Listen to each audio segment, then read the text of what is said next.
17वीं सदी के अंत और उसके बाद की राजनीति में व्यापक परिवर्तन हुआ। 18वीं सदी के दौरान बिखरते मुगल साम्राज्य और उसकी खंडित राजनीतिक व्यवस्था पर बड़ी संख्या में स्वतंत्र और अर्ध स्वतंत्र शक्तियाँ उठ खड़ी हुई, जैसे कि बंगाल, अवध, हैदराबाद, मैसूर और मराठा राजशाही।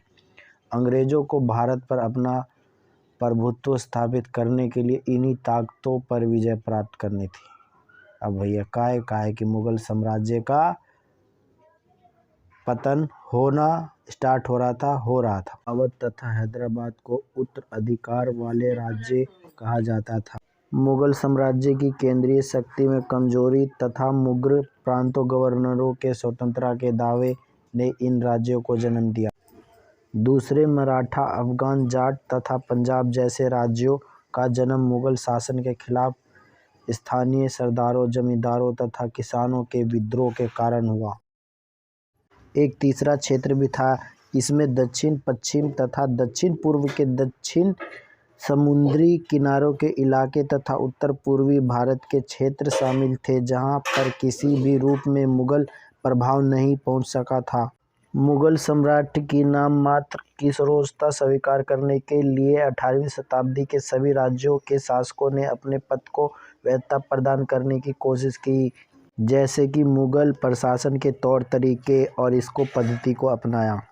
पहले समूह में आने वाले राज्यों ने उत्तराधिकार के रूप में कार्यविधि अपनाया, मुगल प्रशासनिक ढांचा और संस्थानों को प्राप्त किया था, जिसमें मुगल शासकों की राजस्व व्यवस्था भी शामिल थी। इन राज्यों के शासकों ने शांति व्यवस्था बहाल की, आर्थिक और प्रशासनिक ढांचा खड़ा किया और छोटे सरदारों तथा जमींदारों की ताकतें कम की। अधिकांश राज्यों में राजनीतिक अधिकारों का विकेंद्रीकरण हो गया। अब मुगल साम्राज्य के पतन और विघटन के बाद भारत के विभिन्न भागों में कानून और व्यवस्था की समस्या उठ खड़ी हुई। चारों ओर अराजकता फैल गई। वास्तविकता में 18वीं शताब्दी में प्रशासन तथा अर्थव्यवस्था में जो भी अव्यवस्था विद्यमान थी, वह भारतीय राज्यों के आंतरिक मामलों में ब्रिटिश हस्तक्षेप और ब्रिटेन द्वारा चलाए गए विजय अभियानों का परिणाम थी। हम कह सकते हैं कि 17वीं शताब्दी में आर्थिक संकट शुरू हुए थे। उनकी रोकथाम इनमें से कोई भी राज्य नहीं कर पाई। इनमें से सभी राज्य मूल रूप से कर उगाने वाले राज्य बन गए। जमींदारों और जागीरदारों की संख्या तथा राजनीतिक ताकत में लगातार वृद्धि होती रही। कृषि से होने वाले आमदनी के लिए वे लगातार आपस में झगड़ते रहे। राज्यों ने आंतरिक व्यापार को ठप नहीं होने दिया। इन्होंने विदेशी व्यापार को भी बढ़ावा देने की कोशिश भी की, लेकिन राज्यों को आधुनिक और औद्योगिक ढांचे का रूप देने के लिए उन्होंने कुछ भी नहीं किया। समाप्त। अब आते हैं हम हैदराबाद और कर्नाटक के ऊपर। निजाम उल मुल्क अशफाक ने 1724 में हैदराबाद राज्य की स्थापना की। सैयद बंधुओं को गद्दी से हटाने में उनकी अहम भूमिका थी। उसको दक्कन के वायसराय का खिताब प्राप्त हुआ। 1720 से 1722 के बीच दक्कन में उसने अपनी स्थिति की अच्छी तरीके से पकड़ बना। वह 1722 से 1724 तक साम्राज्य का वजीर था, मगर वह जल्दी वजीर के काम से तंग आ गया, क्योंकि बादशाह मुहम्मद शाह ने प्रशासन में सुधार लाने की उसकी सभी कोशिशों पर पानी फेर दिया। फिर उसने दक्कन जाने का फैसला किया। वहां जाके उसने हैदराबाद राज्य की नींव रखी, जिस पर उसने कठोरतापूर्वक शासन किया और उसने दिल्ली की केंद्रीय सरकार से बिना पूछे लड़ाइयाँ लड़ी, सुलहनामे के खिताब बांटे और जागीरें तथा मुआवजे दिए। हिंदू पूर्णचंद उसका दीवान था। उसने हिंदुओं के प्रति सहनशीलता की नीति अपनाई। उसने दक्कन के मुगलों के नमूनों पर अपनी जागीरदारी चलाई। इसी पर उसने प्रशासन स्थापित किए, अपनी सत्ता को मजबूत बनाया और बड़े उपद्रवी जमींदारों को अपनी सत्ता स्वीकार करने के लिए मजबूर किया और शक्तिशाली मराठों को अपने अधिकार क्षेत्र से बाहर रखा। राजस्व व्यवस्था को भ्रष्टाचार से मुक्त करने की भी कोशिश, मगर 1748 में उसके मरने के बाद हैदराबाद उन्हीं खूनी शक्तियों का शिकार हो गया दिल्ली में जो सक्रिय थे।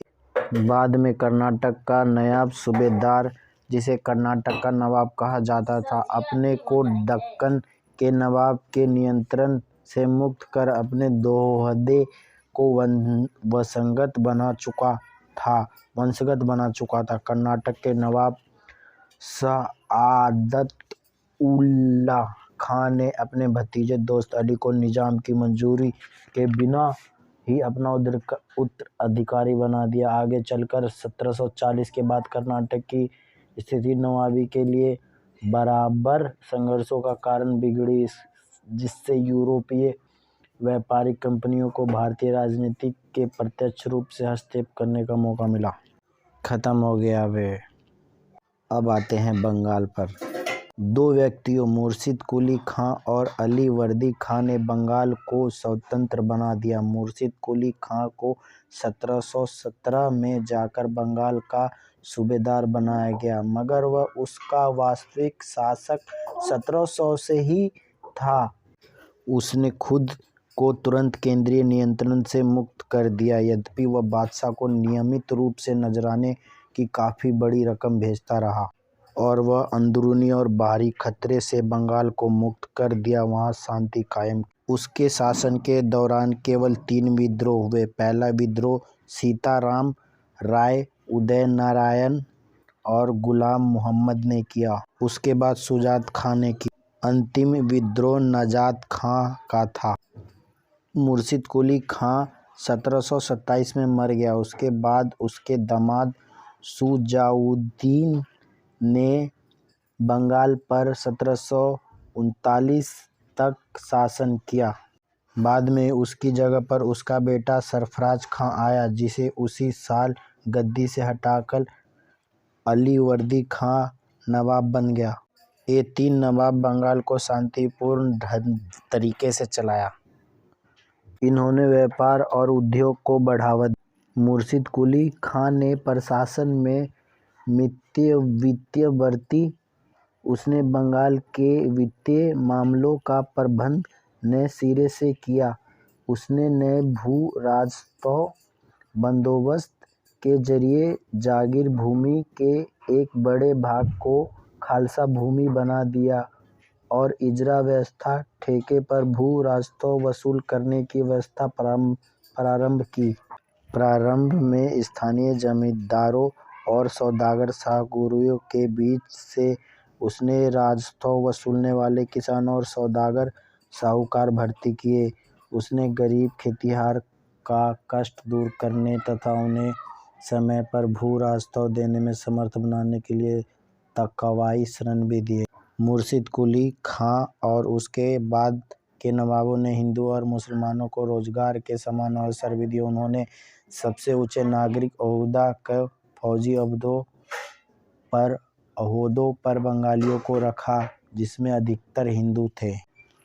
बाद में भारतीय और विदेशियों सभी व्यापारियों को बढ़ावा दिया। नियमित थानों, चौकी व्यवस्था पर, सड़कों, नदियों का सुरक्षा का इंतजाम किया। उन्होंने अफसरों को निजी व्यापार को रोक दिया। साथ ही उन्होंने इस बात का भी ख्याल रखा कि विदेशी व्यापारिक कंपनियों के उनके नौकरों पर कड़ा नियंत्रण रखा जाए। उन्होंने अंग्रेज ईस्ट इंडिया कंपनी के नौकरों को देश के कानूनों का पालन करने तथा अन्य व्यापारियों के बराबर सीमा शुल्क देने के लिए मजबूर किया। उसके बाद अली वर्दी खां ने अंग्रेजों और फ्रांसीसियों को कलकत्ता और चंद्रनगर के अपने कारखानों की किलाबंदी करने की इजाज़त नहीं दी। इसके बावजूद बंगाल के नवाब एक दृष्टि से बड़े नासमझ और लापरवाह साबित हुए। ईस्ट इंडिया कंपनी की प्रवृत्ति 1707 के बाद अपनी मांगों को मनवाने के लिए सैनिक शक्ति का उपयोग करने का इस्तेमाल की धमकी देने लगा। बंगाल के नवाबों ने शक्तिशाली फौज बनाने के ऊपर ध्यान नहीं दिया और उनको इसकी भारी कीमत चुकानी पड़ी। उदाहरण के लिए मुर्शिद कुली खां की फौज में केवल 2000 घुड़सवार और 4000 पैदल सैनिक थे। अली वर्दी खां को मराठों के बराबर हमलों से तंग होना पड़ा। अंत उसे उड़ीसा का एक बड़ा हिस्सा उन्हें देना पड़ा। जब 1756-57 में ईस्ट इंडिया कंपनी ने अफसरों के बीच बढ़ते हुए भ्रष्टाचार को रोकने में भी बंगाल के नवाब असफल रहे। यहाँ तक कि न्यायिक अधिकारियों फौजी मुस्तफी घूस लेने से नहीं हिचकते थे। विदेशी कंपनियों ने इस कमजोरी का पूरा फायदा उठाया और सरकारी कानून कायदे और नीतियों की जड़ें खोदी। अब बात करेंगे अवध। अवध राज्य का संस्थापक सआदत खान बुरहान उल मुल्क था। उसे 1772 में अवध का सूबेदार बनाया गया था। वह अत्यंत निडर था और तेज आदमी भी था। उसने मालगुजारी देने से इनकार कर दिया। वर्षों तक सआदत खां को उनसे लड़ना पड़ा। अब उसने अंधेरी गर्दी को खत्म कर दिया, बड़े जागीरदारों को अनुशासित किया। इस प्रकार अपनी सरकार के वित्तीय संसाधनों को बढ़ाया। वे विभिन्न प्रकार की सुविधाएं देकर सरदारों और जमींदारों को अपनी तरफ कर लिया। सआदत खां ने भी 1723 में नया राजस्व बंदोबस्त रेवेन्यू सेटलमेंट किया। सआदत खां ने 1723 में नया राजस्व बंदोबस्त रेवेन्यू सेटलमेंट किया। कहा जाता है कि उचित भू लगान लगाकर बड़े जमींदारों के जुल्मों से बचाकर उसने किसानों की हालत को बेहतर किया। बंगाल के नवाबों की तरह ही उसने हिंदू और मुसलमानों के बीच कोई भेदभाव नहीं किया। उसका प्रशासन कार्यकुशल था। 1739 में अपने मरने से पहले वह पूर्णतः स्वतंत्र बन गया था और उसने प्रांत को अपने वशंगत जायदाद बना लिया था। उसकी जगह उसके भतीजे सफदर जंग ने ली। 1748 में उसे साम्राज्य का वजीर भी बना दिया गया। सफदर जंग ने 1754 में अपने मरने तक अवध और इलाहाबाद की जनता को किसी अशांति का सामना नहीं करने दिया। उसने मराठा साम्राज्य से मित्रता कर ली ताकि उसके अधिकार क्षेत्रों में घुसपैठ न हो सके। उसने रूहेलों और बंगश पठानों के खिलाफ लड़ाइयाँ छेड़ी। बंगश नवाबों के खिलाफ 1750 से 51 की लड़ाई में उसने मराठों की सैनिक सहायता तथा जाटों का समर्थन प्राप्त किया। इसके लिए उसे मराठों का प्रतिदिन 25,000 रुपये और जाटों को रोज 15,000 रुपये देने पड़े। बाद में उसने पेशवा के साथ एक करार किया। किस लिए किया? क्योंकि मुगल साम्राज्य को अहमद शाह अब्दाली के खिलाफ मदद देने और उसे भारतीय पठानों तथा राजपूत राजाओं जैसे अनेक विद्रोहियों से बचाने का वचन दिया। बदले में पेशवा को 50 लाख रुपए दिए तथा पंजाब, सिंध और उत्तर भारत के कई जिले का चौथ दिया जाने वाला था। इसके अलावा पेशवा को अजमेर तथा आगरा का सूबेदार बनाया जाना था। मगर पेशवा दिल्ली के सफदर जंग के दुश्मनों से जा मिला। उन्होंने उसे अवध और इलाहाबाद का सूबेदार बनाने का वचन दिया, इसलिए करार टूट गया। सफदर जंग ने न्याय की उचित व्यवस्था की। उसने भी नौकरियां देने में हिंदुओं और मुसलमानों के बीच निष्पक्षता की नीति अपनाई। अब यह समाप्त होने के साथ अब आते हैं मैसूर। मैसूर एक हैदराबाद के पास स्थित है। दक्षिण भारत में हैदराबाद के पास हैदर अली के अधीन जिस सबसे महत्वपूर्ण सत्ता का उदय हुआ वह मैसूर था।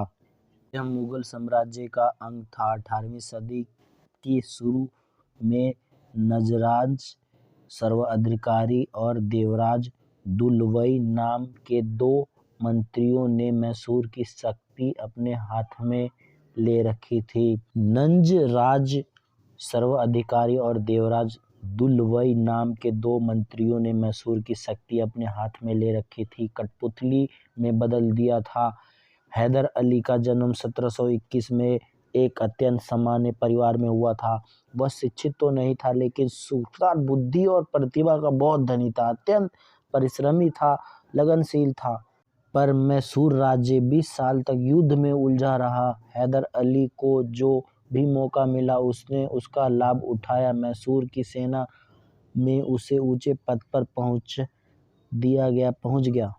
1755 में डिगुल में उसने एक आधुनिक शस्त्रागार स्थापित किया, जिसमें उसने फ्रांसीसी विशेषज्ञों की मदद ली। 1761 में उसने नंजराज को सत्ता से अलग कर दिया तथा मैसूर राज्य पर अपना अधिकार कायम किया।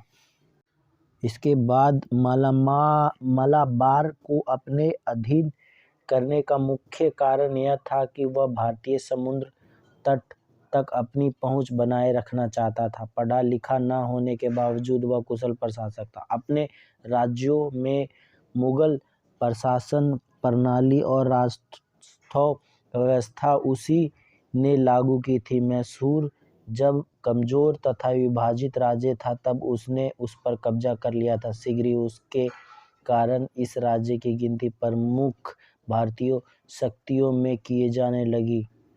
अपनी सत्ता के आरंभ में ही वह मराठा सरदारों, निजाम, अंग्रेजों के साथ लड़ाइयाँ लड़ने लगा। 1769 में अंग्रेज फौजों को बार बार हराया और मद्रास के पास जा पहुंच गया। वह 1782 में द्वितीय आंग्ल मैसूर युद्ध के दौरान मर गया। उसके बाद उसका बेटा गद्दी पर बैठा, टीपू सुल्तान। अंग्रेज के हाथों 1799 में मारे जाने तक टीपू सुल्तान ने मैसूर पर शासन किया। एक नए कैलेंडर को लागू करना, सिक्का ढलाई की नई प्रणाली काम में लाना, माप तोल के नए पैमाने को अपनाना उसकी समय के साथ अपने को बदलने की इच्छा के प्रतीक थे। निजी पुस्तकालयों में धर्म, इतिहास, सैन्य विज्ञान, औद्योगिक विज्ञान, गणित जैसे विषयों की पुस्तकें थी। टीपू सुल्तान ने उसने जागीर देने की प्रथा को खत्म करने का राजकीय आय बढ़ाने की कोशिश की। उसने पोलीगारों की पैतृक संपत्ति को कम करने तथा राज्य तथा किसानों के बीच के मध्यस्थों को समाप्त करने की कोशिश की। वह पैदावार का 1/3 हिस्सा तक भू राजस्व के रूप में लेता था, मगर उसने अबवाबों की वसूली पर रोक लगा दी थी। वह भू राजस्व में छूट देने में भी उदार था। उसकी पैदल सेना यूरोप की शैली में बंदूक और संगीनों से लैस थी। 1796 के बाद उसने एक आधुनिक नौसेना खड़ी करने की कोशिश की थी। उसने 2 नौका घाट बनवाए थे, जहाज़ों से नमूने स्वयं तैयार कराए थे। उनका जीवन यह था। उसकी यह अत्यंत प्रिय उक्ति थी, एक शेर की तरह एक दिन जीना बेहतर है, लेकिन भेड़ की तरह लंबी उम्र जीना नहीं चाहता था। इसी विश्वास का पालन करते हुए वह श्रीरंगपट्टनम के द्वार पर लड़ता हुआ मारा गया। हालांकि मैसूर उस जमाने के आर्थिक पिछड़ापन के दोष से मुक्ति नहीं था, लेकिन हैदर अली और टीपू सुल्तान के राज्य काल में वह आर्थिक रूप से खूब फला फूला। 1799 में ब्रिटिश लोगों ने जब टीपू सुल्तान को पराजित कर उसे मार डाला और मैसूर पर कब्जा कर लिया, तो मैसूर का किसान ब्रिटिश शासित राज्य मद्रास के किसान की तुलना में कहीं अत्यधिक संपन्न और खुशहाल था। सर जॉन शोर 1793 और 98 के दौरान गवर्नर जनरल था। भारत में आधुनिक उद्योगों की शुरुआत के लिए उसने थोड़े बहुत प्रयास किए। उसने विदेशों से भी कारीगर बुलवाया करता था। वह उद्योग राज्यों की ओर से सहायता दी। विदेश व्यापार के विकास के लिए उसने फ्रांस, तुर्की, ईरान, पेंगू जैसे दूत भेजे। चीन के साथ उसने व्यापार किया। यूरोपीय संघ कंपनियों, संघ ढांचे और व्यापारिक कंपनी स्थापित करने का प्रयास भी किया। 1791 में मराठा घुड़सवारों ने श्रृंगेरी के शारदा मंदिर को लूटा तो उसने मां शारदा की प्रतिज्ञा बनवाने के लिए पैसे दिए। वह नियमित रूप से इस मंदिर और उसके साथ कुछ और मंदिरों को भेंट दिया करता था। रंगनाथ का प्रसिद्ध मंदिर उसके महल से मुश्किल 100 गज की दूरी पर था। वह अपनी बहुसंख्यक हिंदू ईसाई प्रजा के साथ सहिष्णुता का बर्ताव करता था। वह हिंदुओं और ईसाइयों के प्रति काफी कठोर था, जो प्रत्यक्ष रूप से मैसूर राज्य के विरुद्ध अंग्रेज की मदद करते थे।